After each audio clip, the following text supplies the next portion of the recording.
भमदि प्रवितस्य वज्जिदुञ्जे चिंताओपजदि कदापि। शब्दार्थ देखिए, जो न कुणदी, जो नहीं करता है, अवराहे अपराध, अपराध गलत कार्य, सो निसंको वह निसंकित होकर जनपदे जनपद में भमदि भ्रमण करता है। जो अपराध नहीं करता, कहीं भी भ्रमण करे, उसे डर तो कुछ है नहीं, और उसे पकड़ेगा भी कौन, क्योंकि वो निरपराध है। नबि तस्, नहीं उसके, बज्जिदुम जे, वचन बंधने की जो क्रिया, जो चिंता, उपजद कदापि, चिंता कभी भी उत्पन्न होती है। अर्थात उसके बंधने का कभी चिंता होती ही नहीं। क्यों नहीं होती? क्योंकि उसने गलत काम नहीं किया है। आप भी सोचो, गलत काम नहीं करते हैं, निडरपना बना रहता है, गलत काम करते हैं तो डर लगा रहता है। आचार्य स्पष्ट कर रहे हैं, जो गलत काम नहीं करेगा उसे डर कैसा। फिर देखें जरा, जो न कुणदि अबराहे, जो नहीं करता है अपराध गलत कार्य, राग द्वेष आदि परिणाम, सो निसंको व निसंकित होकर जनपदे जनपद में लोगों के बीच में भमदि भ्रमण करता है। जिसने कोई गलत काम नहीं किया है, कहीं भी आए जाए उसे कोई डर नहीं। नबि तस्य बज्जिदुञ्जे, नहीं उसके बंधने की जो है बात, वो चिंता कभी भी उत्पन्न होती है, उसको बंधने की चिंता कभी नहीं होती। क्यों? क्योंकि दिल निशंक है, मैंने कोई अपराध नहीं किया। जिसने अपराध नहीं किया, उसके दरवाजे के बाहर से कोई पुलिस वाला निकले ना, उसको डर नहीं लगता। क्यों? ये मेरे यहाँ थोड़ी आ रहा है। क्यों? मैंने गलत काम कोई किया नहीं, तो मेरे यहाँ क्यों आएगा? जिसने गलत काम किया है उसके यहाँ जाएगा। इसलिए जो अपराध नहीं करता, वो सब जगह बिना शंका के भ्रमण करता है, क्योंकि कोई मुझे पकड़ेगा ऐसी चिंता उसको होती ही नहीं है। बहुत सुंदर गाथा है। भावार्थ है कि जो अपराध नहीं करता है, उसको बंधने की चिंता कभी नहीं उत्पन्न होती है। अतः वह जनपद में निशंक होकर भ्रमण करता है, मुझे कोई डर नहीं है। पंडित जी, फिर डर किसको लगता है? जो असंयमी है, जो व्रत रहित है, जिसने गलत कार्यों को छोड़ने का नियम नहीं लिया, वो तो डरता है। मैं सुबह से शाम तक कितने गलत काम करता हूँ, जब ये उदय में आएंगे तो मुझे कितना कष्ट प्राप्त होगा। तो डरने वाला कौन? जो असंयमी हो, व्रत रहित हो, या संयमी हो, शुभोपयोग में हो, वो भी। डर किसको नहीं है? जो ज्ञानी है, शुद्धोपयोगी है, उसको डर का कोई काम नहीं होता। पंडित जी, क्या शुद्धोपयोगी मुनिराज को किसी बात का डर नहीं रहता? शुद्धोपयोग में विकल्प ही नहीं। जब निर्विकल्प अवस्था है तो डर का क्या काम। हाँ, अगर वो शुभोपयोग में रहते हैं तब तो उन्हें डर रहता है। मुनि महाराज को किस बात का? मुझसे जीव हिंसा नहीं हो जाए, मेरे व्रतों में दूषण नहीं लग जाए, मेरा चारित्र सदोष नहीं बन जाए, तब तो रहता है। लेकिन जब भी मुनि महाराज शुद्धोपयोग में आ जाते हैं तो रंच मात्र भी किसी बात का उन्हें डर नहीं रहता। प्रवृत्ति नहीं है, जब प्रवृत्ति नहीं है तब डर लगने का विकल्प कैसा? उनको कोई विकल्प नहीं होता। क्या तीर्थंकर भगवान मुनि अवस्था में अपराध नहीं करते? नहीं करते। देखो, दो चारित्र आचार्यों ने बताए, एक सामायिक चारित्र, एक छेदोपस्थापना चारित्र। ये दोनों मुनि महाराजों के होते हैं। सामायिक चारित्र में जीवन पर्यंत के लिए पांचों पापों का कृतकारित अनुमोदना से मन वचन काय से त्याग होता है। और सामायिक चारित्र में अगर कोई दोष लगता है किसी कारणवश, तब छेदोपस्थापना चारित्र मुनि महाराज धारण करते हैं। उसमें क्या करते हैं, मेरे जो दोष लगे हों ये दोष मिथ्या हों और अपने चारित्र के लगे दोषों को हटा करके चारित्र को पुनः पवित्र बना लेते हैं। लेकिन जहाँ तक तीर्थंकरों का सवाल है, तीर्थंकर भगवान के आचार्यों ने लिखा उनके छेदोपस्थापना चारित्र ही नहीं होता, उनके तो मात्र सामायिक चारित्र होता है। क्यों नहीं होता छेदोपस्थापना चारित्र? उनके सामायिक चारित्र में उन्होंने जो जीवन भर के लिए 5 पापों का कृतकार्यता अनुमोदना मन वचन काय से त्याग किया है, उसमें वो दोष नहीं लगाते। उनकी चर्या का क्या कहना, आप उनको नमस्कार करें, आपको देख के मुस्कुराते नहीं, आशीर्वाद भी नहीं देते, क्योंकि आशीर्वाद देना भी राग का काम है, उसमें भी दोष लगता है। तीर्थंकरों की चर्या तो बड़ी अजब है। लेकिन हाँ, एक बात जरूर है, जब प्रवृत्ति में होते हैं उस समय उनके कर्म बंध है, निवृत्ति में शुद्धोपयोग में है तब तो जो ज्ञानी की दशा है वो है। लेकिन जब प्रवृत्ति में है, शुभोपयोग में है, उस समय भी अपराध नहीं करते। उनके किंचित कषायवश परिणामों में थोड़ी कमी रहती है, लेकिन ऐसी नहीं जो उनको छेदोपस्थापना लेनी पड़े। पंडित जी, क्या प्रतिक्रमण करना जरूरी होता है? जिसके व्रत नहीं, ध्यान से सुनिएगा, जिसके व्रत नहीं उसको प्रतिक्रमण करने की जरूरत नहीं। जिसके व्रत हैं उसकी अगर गलतियां होती हैं उसको प्रतिक्रमण करना आवश्यक है। आपने जो व्रती नहीं लिया तब फिर प्रतिक्रमण कैसा? पंडित रतनचंद जी मुख्तियार ने एक प्रश्न के उत्तर में उनके व्यक्तित्व कृतित्व में स्पष्ट लिखा हुआ है, जो अव्रती हैं, जो प्रतिमाधारी हैं, उनको प्रतिक्रमण आवश्यक नहीं है। मैं उनकी अपेक्षा बोल रहा हूँ। तो वे क्या करें? वे आलोचना पाठ पढ़ें।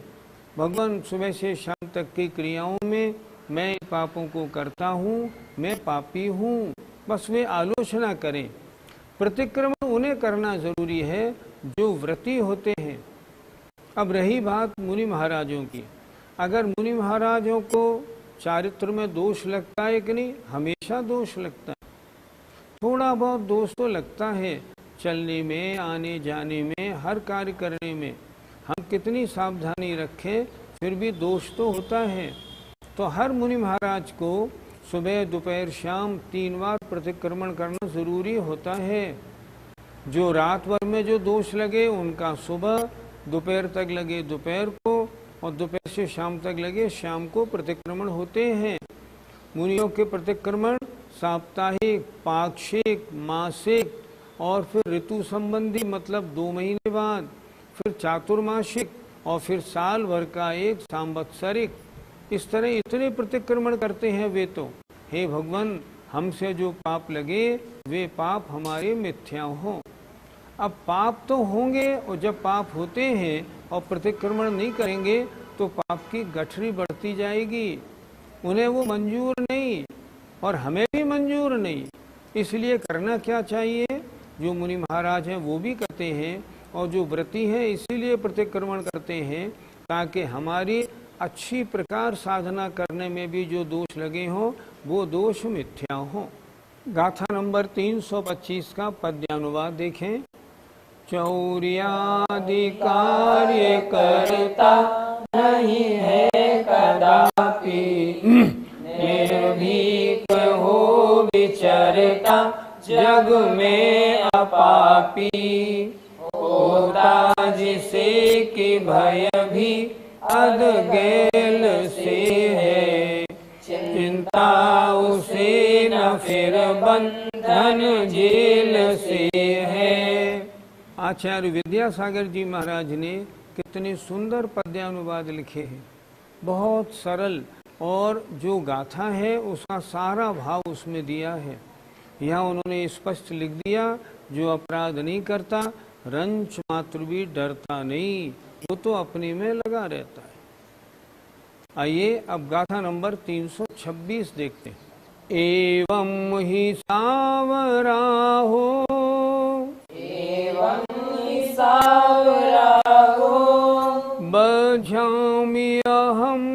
संकिदो चेदा।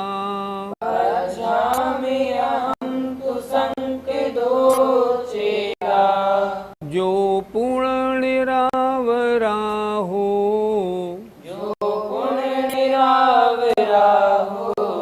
निसंको हम न बध्यामि।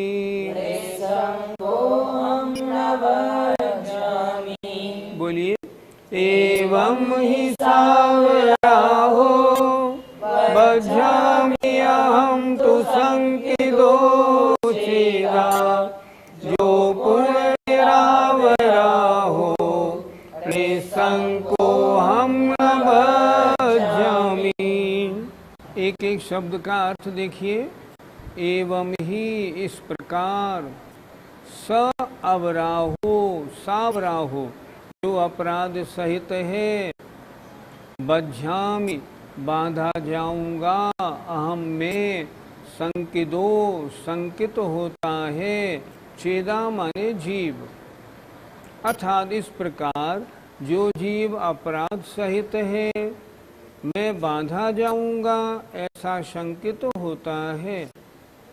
और जो पूर्ण निरावरा हो और जो निरपराध होता है, निसंको हम वह निशंकित होता है, अहम न बध्यामि मैं नहीं बांधा जाऊंगा। जो गलत काम करता है उसके मन में तो शल्य रहती है, मैंने ये गलत काम किया है, इसका परिणाम मुझे मिलेगा, मैं बांधा जाऊंगा, मैं दोषी कहलाऊंगा। लेकिन जिसने गलत काम नहीं किया, ना वो दोषी है, ना बांधा जाएगा, कुछ भी नहीं होगा। कितना अच्छा लिखा है। फिर देखें एक बार। एवं ही इस प्रकार सावराहो जो अपराध सहित है, बध्यामि अहम मैं बांधा जाऊंगा, इस प्रकार संकिदो संकित होता है जीव छेदा। लेकिन जो पूर्ण निरावरा हो और जो फिर अपराध रहित है, निरपराध होता है, निसंको हम वह तो निशंकित होता है, अहम न बध्यामि मैं नहीं बांधा जाऊंगा। इसलिए अगर निशंकित होना है, इन कार्यों में हम अपने को क्यों लगाएं? हम राग द्वेष रूप परिणाम क्यों करें? हम पाप रूप प्रवृत्ति क्यों करें? ताकि अपराध रहित रहे और निशंकित भी रहे। जब तक मन में शंका है तब तक निर्विकल्पता बनेगी नहीं। पहले शंका हटे फिर निर्विकल्पता बनती है। अर्थ देखें, इस प्रकार अपराध सहित जीव मैं बांधा जाऊंगा ऐसा संकित होता है, और फिर वही निरपराध होकर मैं नहीं बांधा जाऊंगा ऐसा निशंक होता है। पंडित जी, क्या सभी मुनिराज अपराध से रहित होते हैं? सभी मुनिराज महाव्रती होते हैं, इसलिए चोरी आदि के अपराध कोई मुनि महाराज नहीं करते। लेकिन अपराध तो बहुत प्रकार के हैं। मुनि महाराज जब तक शुभोपयोग में है तब तक राग द्वेष रूप परिणाम तो रहते हैं। उनके संजुलन कषाय का उदय है तो उस समय राग द्वेष रूप हल्के परिणाम होना वो भी तो अपराध है। यहाँ जो निरपराध की बात कही है वो तो उस ज्ञानी को कही है जो शुद्धोपयोग में लीन कैसे हैं, निश्चय रत्नत्रय को धारण किए हुए मुनि महाराज हैं। यहाँ उनकी बात है। वो कैसे होते हैं? वो अपराध रहित होते हैं। वर्तमान के जो मुनि महाराज यदि कदा यदा कदा शुद्धोपयोग में आ जाए, उस समय राग द्वेष रूप परिणाम भी नहीं है, निरपराधी हैं, कोई गलत काम इस समय नहीं हो रहा है। लेकिन अगर वो शुभोपयोग में है, परिणामों में राग द्वेष हल्का हल्का है, तो अपराध हल्का सा है, तो उसी के कारण तो उनके आश्रय बंद है, नहीं तो क्यों होगा। पंडित जी, शुद्धोपयोगी और शुभोपयोगी मुनिराज में क्या अंतर होता है? जो मुनिराज किसी भी तरह के कार्य में लगे हैं, प्रवृत्ति सहित हैं, प्रवचन दे रहे हैं, तत्व चर्चा कर रहे हैं, शास्त्र लिख रहे हैं या आहार ग्रहण कर रहे हैं, वे शुभोपयोगी हैं। और जब वे मुनि महाराज सामायिक में बैठे हैं, आत्म ध्यान में लगे हैं, उस समय कभी शुभोपयोगी है, कभी शुद्धोपयोगी है। जब सविकल्प अवस्था है तो शुभोपयोगी, और जब निर्विकल्प अवस्था है तो शुद्धोपयोगी। छठे गुण स्थान में तो शुभोपयोगी ही है, पर सप्तम गुण स्थान में दोनों अवस्थाएं बनती हैं। मुनि महाराज के छठा सातवां गुण स्थान निरंतर आता जाता रहता है। ऐसा नहीं समझना कि सातवां गुण स्थान तो मात्र ध्यान में होता है, नहीं। मुनि महाराज प्रवृत्ति में रहते हैं तो भी छठा और सातवां गुण स्थान चलता रहता है। और सप्तम गुण स्थान में जब वे आत्म ध्यान में लीन होते हैं तब शुद्धोपयोगी, और जब आत्म ध्यान से बाहर रहते हैं तो शुभोपयोगी होते हैं। सप्तम गुण स्थान से ऊपर तो 12वें गुण स्थान तक के मुनि महाराज शुद्धोपयोगी ही होते हैं। पंडित जी, क्या आत्मानुभवी ग्रस्त भी अपराधी है? आपने प्रश्न में कई बात पूछ ली। पहली बात तो ये, क्या गृहस्थ के आत्मानुभव होता है? निर्विकल्प अवस्था होती है? नहीं होती। वो तो मुनि महाराजों को ही होती है, और जब शुद्धोपयोग में आते हैं तभी आत्मानुभव होता है।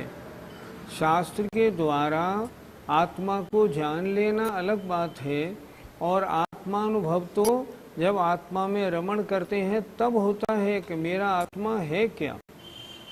इसलिए गृहस्थ के आत्मानुभव नहीं होता, उसे आत्मज्ञान होता है। अगर आत्मानुभव प्राप्त करना है ना, तब तो मुनि बनना होगा, आत्मा में लीन होना होगा और निर्विकल्प अवस्था को प्राप्त करना होगा। बिना उसके आत्मानुभव नहीं होता। आचार्यों ने बहुत स्पष्ट लिखा है, जो गृहस्थ अवस्था में अपने को आत्मानुभवी मानता है, उसने अभी स्वाध्याय नहीं किया। शास्त्रों को उठा के पढ़िए, आप बिल्कुल स्पष्ट लिख रहे हैं। इसलिए ऐसा नहीं, गृहस्थ के आत्मानुभव नहीं होता तो क्या अपराध निरंतर रहता है? अब देखो, अभी तो गृहस्थ ने व्रतों को धारण नहीं किया। अगर व्रतों को धारण नहीं किया तो अपराध निरंतर हो ही रहा है, पाप रूप प्रवृत्ति है। अगर मान लो व्रतों को अणुव्रतों को धारण कर लिया तो भी एक देश धारण किया तो भी पाप रूप प्रवृत्ति है, इसलिए तब भी उसके अपराध तो हो ही रहा है। हाँ, मुनि महाराज जिन्होंने सामायिक चारित्र धारण कर लिया है वे एक तरह से निरपराधी हैं, क्योंकि उन्होंने पांचों पापों का त्याग कर दिया। पर गृहस्थ के तो अपराध है ही। पंडित जी, क्या मुनि महाराज को अपने शरीर से लगाव नहीं होता? शरीर से लगाव है, इसीलिए तो आहार करने जाते हैं। आहार करने क्यों जाते हैं? शरीर ठीक रहेगा तो साधना अच्छी होगी। शरीर से लगाव है, लगाव कैसे छूट जाएगा? अगर शरीर ठीक नहीं होगा तो स्वाध्याय आदि कैसे बनेंगे? इसलिए शरीर से लगाव तो है, लेकिन लगाव नाम मात्र का है, ज्यादा नहीं।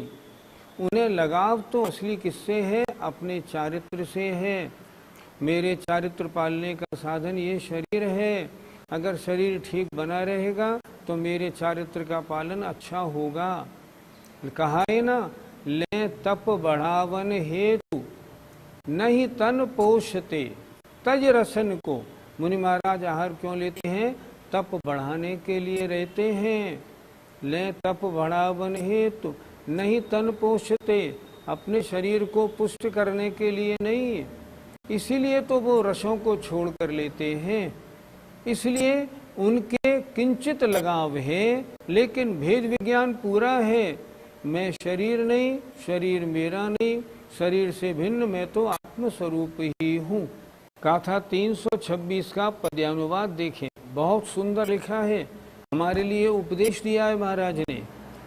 त्यों संग संकलन लीन असंयमी है, ओ बंद भीत उसको कहते यमी है। साधु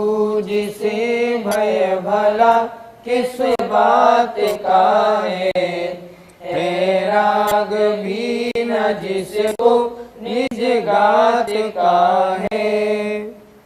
हमारे और आपके लिए पहली पंक्ति लिखी है, त्यों संग संकलन लीन असंयमी है। इसलिए असंयमी गृहस्थी जिन्होंने व्रत नहीं लिए वो कैसे हैं? संकलन इकट्ठे इकट्ठे करने में लगे हुए हैं। संग माने परिग्रह के संकलन में लीन है। गृहस्थ इतना ही तो करता है, परिग्रह परिग्रह परिग्रह। हम और आप कितने फंसे पड़े हैं। देखो, हो बंद भी तो उसको जो बंद के डर से अलग हो गया है ना, उसे कहते हैं यमी। यमी माने मुनिराज हैं। ऐसे जो साधु हैं उन्हें किसी बात का भला डर नहीं है। और क्या लिखा अंतिम पंक्ति में, है राग भी न जिसको निज गात। गात माने शरीर। साधुओं को तो अपने शरीर का भी राग नहीं रहता। इसीलिए तो बड़े बड़े उपसर्ग होने पर भी मुनि महाराज अटल बने रहते हैं। जय जिनेन्द्र, जय जिनेन्द्र।